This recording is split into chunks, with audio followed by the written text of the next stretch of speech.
בעיר מוקפת חומות, חי מלך שאהב משפט אחד יותר מכל תפילה.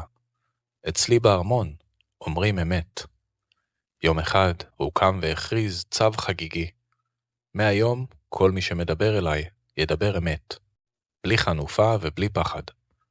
השרים מחאו כפיים, היועצים חייכו, והמלך התיישב על כס האבן שלו, בטוח שהממלכה עומדת להתיישר. כבר באותו שבוע נכנס שר האוצר. הוד מעלתך, הוא אמר. אנחנו לא מצליחים לגבות מיסים. האנשים פשוט לא משלמים, והקופה מתרוקנת. המלך קיבץ את עיניו. אז אתה נכשל. אתה שר האוצר או שר התירוצים? הוא קם בחדות. אם אין כסף, זה בגללך. שר האוצר ניסה להסביר, אבל הכפריים, צא, הוא צעק.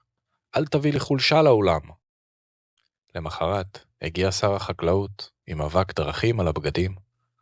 הוד מעלתך, הבצורת קשה, המחסנים ריקים, והעם רעב. המלך חייך חיוך קר. העם רעב? אז אתה שר החקלאות או שר הדרמה? הוא הטיח בו. אם הם רעבים, זה כי אתה לא יודע לנהל את השדות. שר החקלאות בלע את העלבון ויצא. אחרי יומיים נכנס שר הביטחון.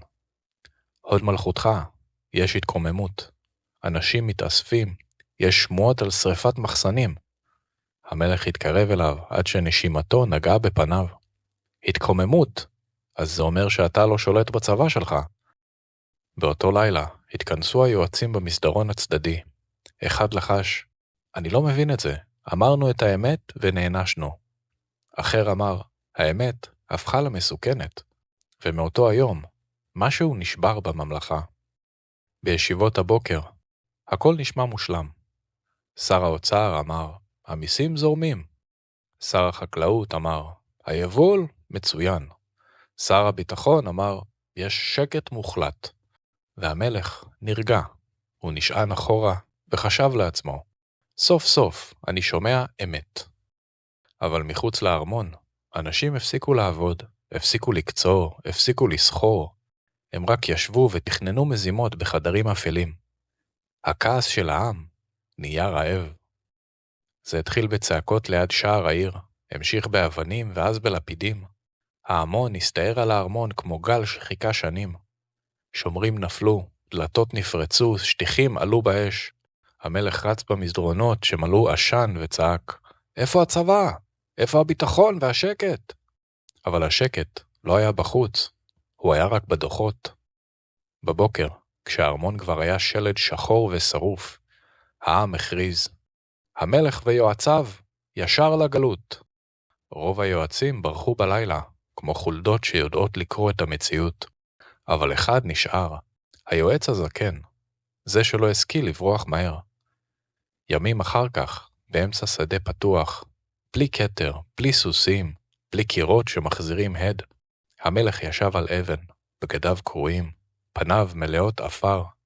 הוא הסתכל על היועץ היחיד שנשאר לידו ולחש, כולם שיקרו לי, כולם בגדו בי. היועץ נשם עמוק. לא, הוד מלכותך, אמר בשקט. הם לא בגדו בך, הם פשוט למדו מה אתה מעניש. המלך הרים אליו עיניים אדומות. מה אני מעניש? היועץ הסתכל עליו ואמר, אתה מעניש את האמת. אז הם עשו מה שבני אדם עושים כשהאמת מסכנת אותם. הם נתנו לך מראה, מראה שמחייכת, מראה שמרגיעה, אבל המראה הזאת לא משקפת את המציאות, היא משקפת פחד. מי שמעניש אמת יקבל חנופה. מי שחי בתוך חנופה יישאר בלי ממלכה. המלך שתק, והרוח עברה על השדה כמו משפט שלא היה צריך חתימה. מי שמקיף את עצמו במחיאות כפיים במקום בביקורת, יגלה מאוחר מדי, שאין מי שיציל אותו כשהכל מתחיל לקרוס. אם אתה לא מסוגל לשמוע אמת, בסוף המציאות תדבר במקומה. היא תדבר בקולות של אש וגופרית.